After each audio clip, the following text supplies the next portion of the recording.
Hey guys, welcome to MeShi Media. I'm Meta, And I'm Shiggy. and this is a very spooky episode. Spooky. Yeah. We're gonna I'm having a good time. The true spookiness is just what a loss we are for words. Yeah, it's true. Someone must be reading our thoughts. Oh no! Oh no! But we're playing a visual novel today called Monstrous Lovers, and this was on my radar because we played a visual novel by the same people it was Blind Men, And that was very good. and we both really enjoyed it. Yeah, that one was like a supervillain who falls for someone. And it was very well written and very funny and like kind of camp, and we liked it. So Yeah. So we wanted, when I saw that they made another one about cute monster boys, I was like, hell yeah. hell yeah. I always like cute monster people in general.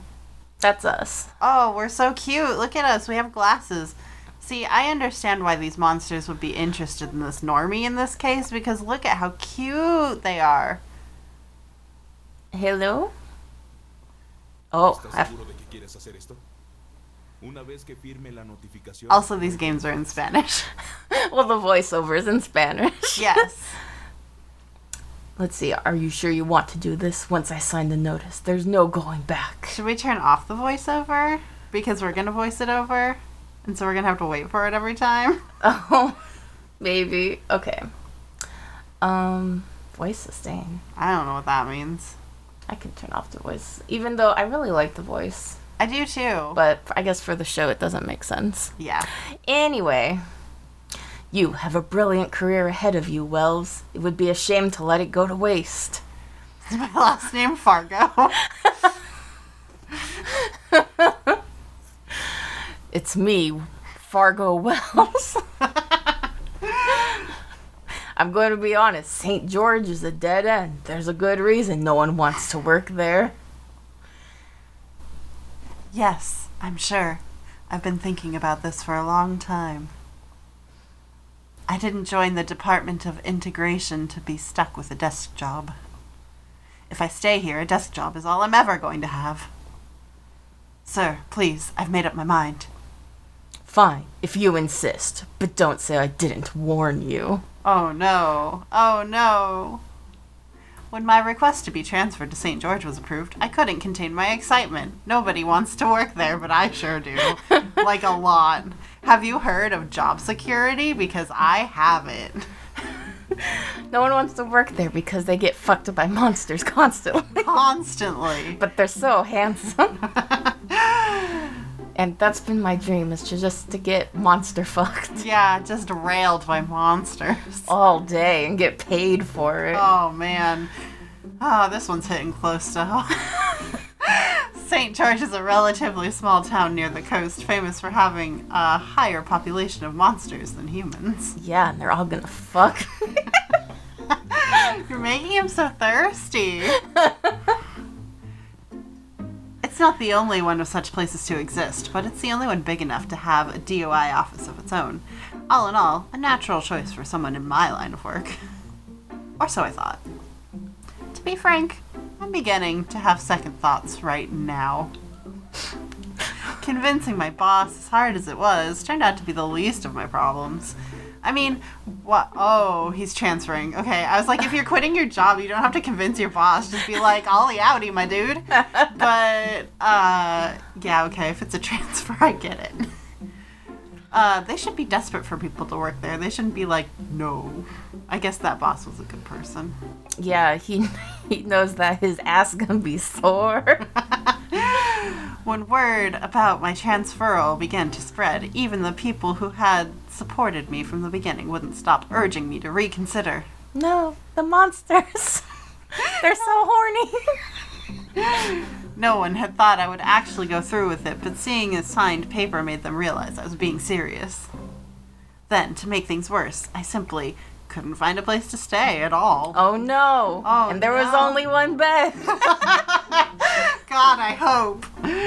A few hotels in the town fill up months in advance, and even as a government employee, it was impossible to find someone willing to rent to a human on short notice. Wow, human-phobic. Theophobic, there we go. In the end, I was lucky enough to have found someone from the St. George office to let me stay with them in the meantime, but what could be taking them so long? I glanced at my phone. They're almost an hour late. I thought he had a cute, like, little freckle, but it's just dirt on my screen. Oh, that's sad.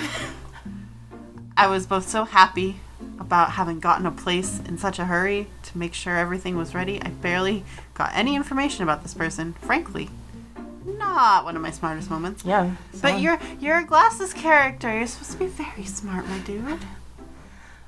I wouldn't worry too much. Cute guys like you don't get stood up. You do not want to keep that voice.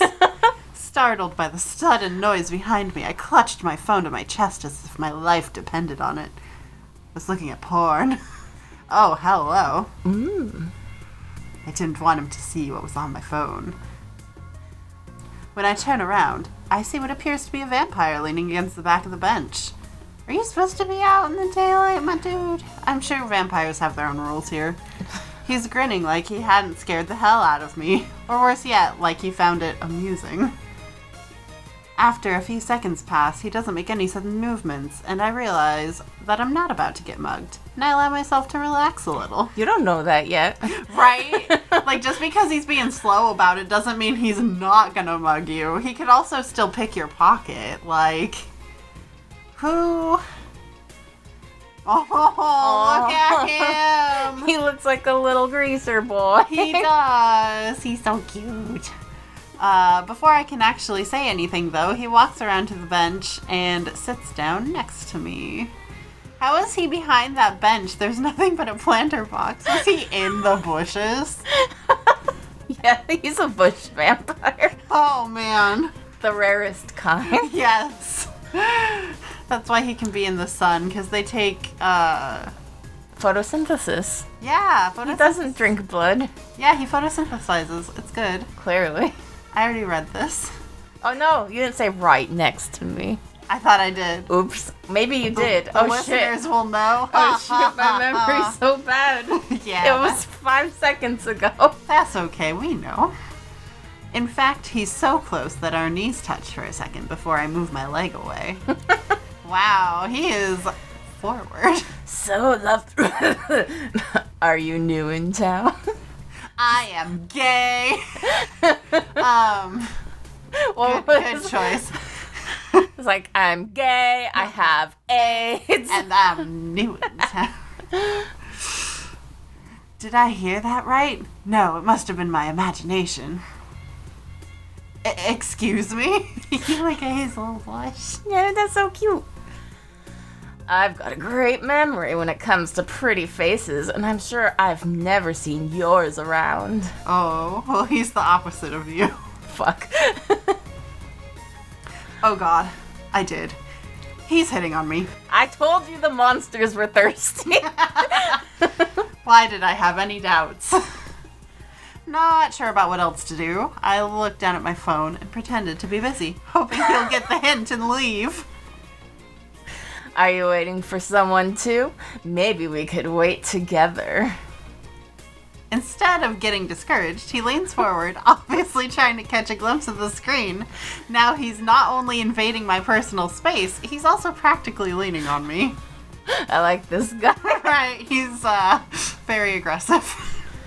Starting to get annoyed, I move aside and pick up my things before getting up. But before I can walk away, the vampire stands up, almost jumping out of the seat as he hurries to block my Oh path. shit, he is gonna mug you. Wait, don't go. Oh, he looks so sad. Yeah. Oh no. Oh, I love him already. Yeah, look at him being cute. I'm sorry. We don't get many humans around here, and I got a little carried away. Bad vampire. Bad. Let's start over, all right? My name's Vincent. I'm Vincent. Yeah, good job. He offers me his right hand. He's beginning to make me uncomfortable. Oh, just now? Yeah. When he starts being normal. Yeah, like before it was fine, but by now it's become obvious that ignoring him won't make him go away. I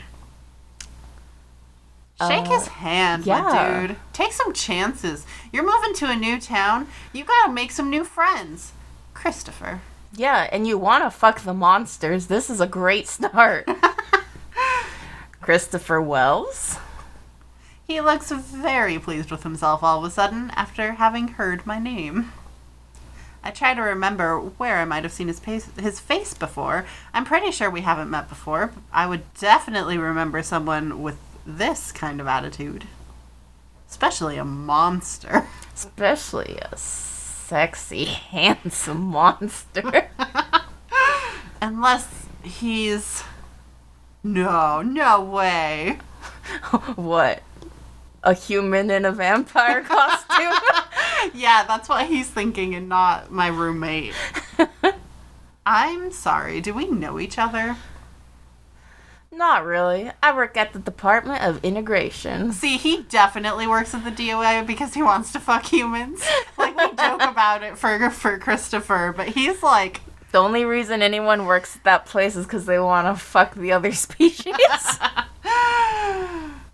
Department of Integration is what they call it. Yeah. Would you like to integrate with me?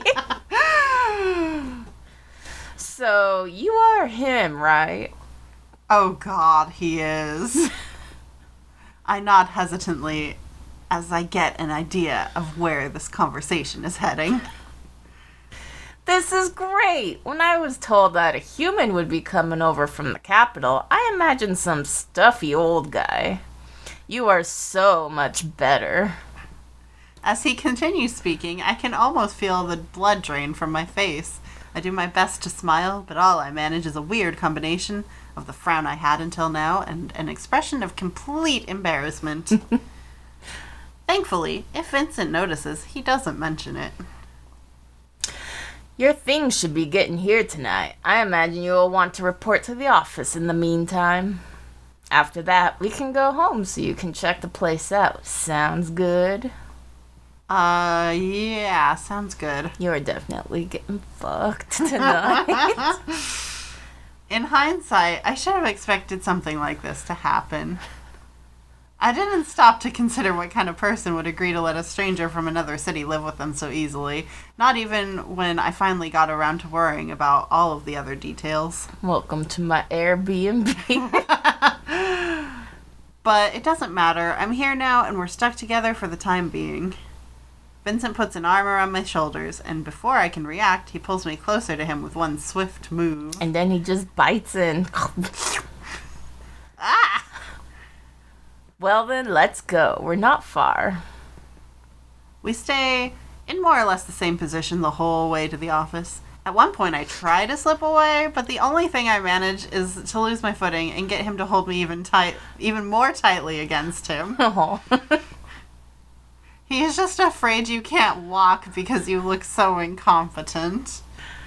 The Department of Integration's office here in St. George is quite different from what I'm used to. This building is mostly brick and steel, dating back from the time when it was also used as a shelter and a community kitchen. Meanwhile, the office at the Capitol was a huge skyscraper built just for it, a monument to modernity and unity. Gross, no wonder he wanted out. Aw, look at this punk mummy. Pummy. As we approach, a man standing by the door catches my attention. He's covered in bandages from head to toe, and he's wearing very flashy clothing. I guess you could call that flashy clothing. I think he just looks like... An 80s punk? I don't know, like... a guy... Never mind. Well, good job. Just like a guy. Just like a guy. I would also take notice of that particular man. I mean, if the bandages are part of the clothing. Yeah. Against the dull color of the building, he sticks out like a sore thumb. I mean, that shirt is very high saturation. That is true. He also seems pretty upset about something. His arms are crossed and keeps tapping his feet impatiently against the door. Maybe he's waiting for the office to open? When Vincent notices him, he stops suddenly, bringing me to a halt as well. I swear that guy doesn't have a life. It's because he's a mommy. Oh, but neither do you. Who is he? That's Sebastian, the supervisor. He wears that to work. I assume this was Vincent's day off, and that was the reason he was dressed in street clothes when he came to pick me up. But after seeing this other guy, I'm really glad that Christopher's first thought was also like, what the fuck is with what they're wearing? Wait for me here, won't you? Vincent doesn't give me the opportunity to say anything else. In fact, he's not even looking at me anymore as he finally takes his arm off my shoulders and hurries to meet Sebastian. At first, I stay put like Vincent told me, but as their conversation gets louder and angrier, I no longer feel comfortable just looking from afar. By the time I decide to get closer, they're practically yelling at each other. Why would you get closer? I would be like, yep, he told me to stay here, so I'm staying out of this. I'd probably hide in the bushes. Right? Pretend to be a bush vampire. Exactly. They are both so engrossed in their argument that they barely notice me as I approach. Are you gonna do it or am I? Sure. What did I tell you about bringing more of your friends here? He's not... Whatever. I'm sure he can introduce himself. You are late enough as it is. I like his funky glasses, my dude. But... You are still here? Go! Fine. I'm going already. I said now! You didn't. You did now. Now, I guess. Yeah. He gives Vincent a hard shove towards the door. Or at least he tries to. There's a considerable difference in strength between them, and as a result, Vincent barely budges. I would legitimately wear that sweater, though. It is so cute. Yeah, I could see that. Like, I wouldn't wear the belt on top of it, but... Yeah, that's an interesting fashion choice. Right? I would definitely wear the cute wear it with cute leggings, rather. Laughing, Vincent turns around and winks at me before opening the door and heading inside. Wink. Wink. Sebastian lets out a disgruntled groan and begins rubbing his temples before turning his attention to me. I like this boy. Now, where were we? Right. Introductions. Whatever amount of patience he may have had, it's clear that he already spent it all on Vincent. Can't really blame him. I haven't even spent an hour with Vincent and I'm beginning to get a little exasperated myself. I take out the transfer notice from my pocket and hand it to him. Wow, paper records. My name is Christopher Wells. I just got transferred from the capital. I was told you'd already been informed. He eyes the paper carefully. How? Almost with suspicion. Just take it from us. He does. He does, somehow. Then nonchalantly folds it in half. I see. I'm Sebastian Griffin. Come on in. This is no place to talk about it. Once inside, Sebastian begins to walk so fast that I can barely keep up. After almost losing him twice, I can't help but get the impression that he's trying to leave me behind on purpose. Rude. Luckily for me, the interior of the building isn't actually that big, and we arrive at his office in a matter of minutes. Leaving the folded paper on the top of my desk, Sebastian takes a seat. I notice that there's only one chair, so I'll have to remain standing. What a fucking power move. But since he doesn't mention it, neither do I. Wells, right? Yes, Human Resources informed me about your request. Why is it still called Human Resource, or is there a separate Monster Resources? However, I was... You funny. Yeah. However, I was very clear that when I explained to them that we can't receive anyone at this time. That's not possible. The letter clearly says. Our budget is very limited and it's allotted months in advance. Unless you come with a very big check or are willing to work for free, that's just how it is. The earliest we could have you would be next year. I frown. After all the trouble I went through to get transferred, I can't go back just like this. Not now. It's one thing if it turns out I'm not cut out for St. George after all, but if I don't even get to try, I won't ever be able to live it down. I think they would get it. Like, you go back and you're just like, that place was weird and my roommate tried to fuck me on the bench before he even knew he was my roommate. So, like, I came back. Y'all were right. Like, I think they'd be chill. And the mummy guy said that they didn't have space for me, even though this got approved already, and I would have thought they knew about it. Right? It's very disorganized over there. No wonder nobody wants to work there. Yeah, the bureaucracy of the whole move just is in shambles. Fucking mess. I understand, but... Let's insist politely. Alright. It's a good sign that he agreed to speak with me rather than just outright turn me away at the door, so maybe there's still a way to solve this without getting anyone else involved. It's obvious that there has been some kind of mistake. I will talk to Human Resources and clear this up myself if it's necessary. I promise, Mr. Griffin, I wouldn't be here if I wasn't committed to making this work. For a moment, Sebastian says nothing. He looks pensive, I guess. The fact that I can't see his expression just makes me more nervous. Finally, he lets out a sigh. We were told to help update the town's registry a while ago, but I can't spare the people to do so. How about this? If you write a proposal for a census that sounds appealing enough and can help me get everything ready for it without screwing up, I will see about making room for you. You'd have until your first payment is due, so until the end of the month. I don't need time to think about it. I nod enthusiastically. Yes, of course, I will do it. And thank you. He will do it next time on MeShi Media, where we see where this very romantic game will take us. Yeah. Maybe there'll be some romance. Some steamy monster love in the future. Yeah, maybe they'll hold hands. No. We're gonna get demonetized. Goodbye.